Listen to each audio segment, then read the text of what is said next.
सावित्री देवी हाथ में स्वागत की थाली लिए अपनी दोनों बहुओं का स्वागत करती हैं। अब मेरी दोनों बहुओं जल्दी से इस कलश को पैर से गिराकर अंदर आ जाओ। क्या माँ जी, एक कमरे का घर? आपको पता नहीं है मैं कितने अमीर घर से हूँ और मेरे माँ बाप ने कितना दहेज दिया है। अब मैं ये सारा सामान कहाँ रखूंगी? क्या फर्क पड़ता है देवरानी जी, ससुराल चाहे एक कमरे का हो या 4 कमरों का, रहना तो हम सबको एक साथ मिलकर ही है ना। ओफ, इन गरीब लोगों को कैसे समझ आएगा जिन्होंने पूरी जिंदगी एक कमरे में ही बिता दी हो। खैर रोहन, तुम बेड को कहीं एडजस्ट कर दो, बाकी सब सामान मेरे घर लौटा दो। जब हम बड़ा घर ले लेंगे तब उस सामान को ले लेंगे। सावित्री की छोटी बहू अंकिता उस बेड को एक जगह रखवा लेती है, फिर आराम से उस बेड पर अपने पति के साथ लेट जाती है। तो वहीं दूसरी ओर बड़ी बहू रेखा अपने पति और सास के साथ जमीन पर चटाई बिछाकर लेट जाती है। विनोद जी माफ करना, मेरा परिवार इतना अमीर नहीं था कि कुछ दे पाए।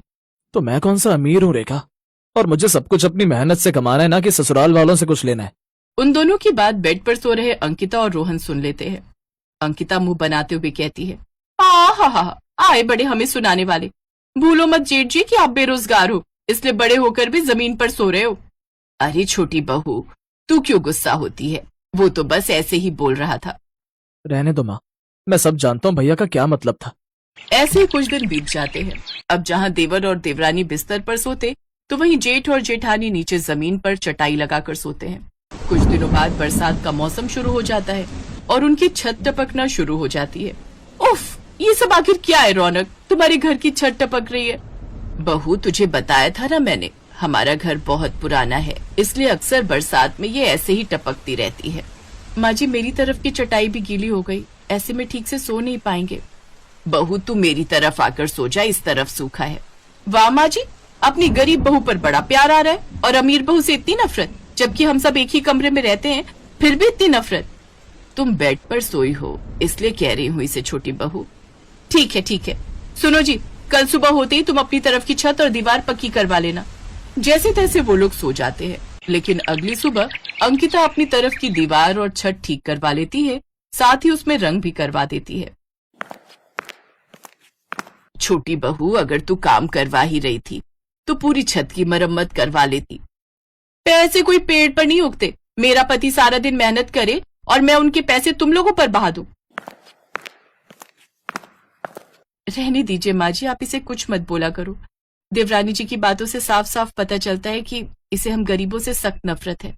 अगले दिन फिर से बारिश शुरू हो गई और रात में अंकिता तो आराम से बिस्तर पर सोई, लेकिन गरीब जेठानी की तरफ छत टपकने की वजह से वो ठीक से सो नहीं पाई। सुनिए जी, छत टपकने के कारण ज्यादा पानी हमारी तरफ आ रहा है, ऐसे तो हम सो नहीं पाएंगे। तुम चिंता मत करो, मैं कल कोई जुगाड़ करता हूँ। अगली सुबह अंकिता अपनी गरीब जेठानी का मजाक उड़ाती है।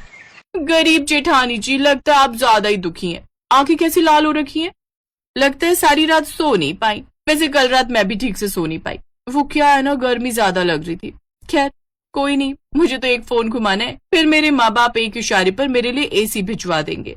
अंकिता ऐसा ही करती है, अपनी माँ से फोन करके वो अपने घर पर एसी लगवा लेती है, लेकिन एक ही कमरे में एसी लगने की वजह से उसकी हवा सभी को मिल रही थी, यहाँ तक कि उस गरीब जेठानी को भी, और ये बात अंकिता को हजम नहीं होती। एसी मैंने अपने लिए लगवाया रौनक, ना कि उस गरीब जेठानी के लिए, वो मुफ्त में ही हवा खा रही है। तो तुम बताओ डार्लिंग, तुम क्या चाहती हो? कुछ पर्दे ले आओ और उसे कमरे के बीच में लगा दो, ताकि एसी की हवा उस तरफ ना जा पाए। अंकिता अपनी गरीब जेठानी से इस हद तक नफरत करती थी कि वो उसे एसी की हवा भी लगने देना नहीं चाहती थी।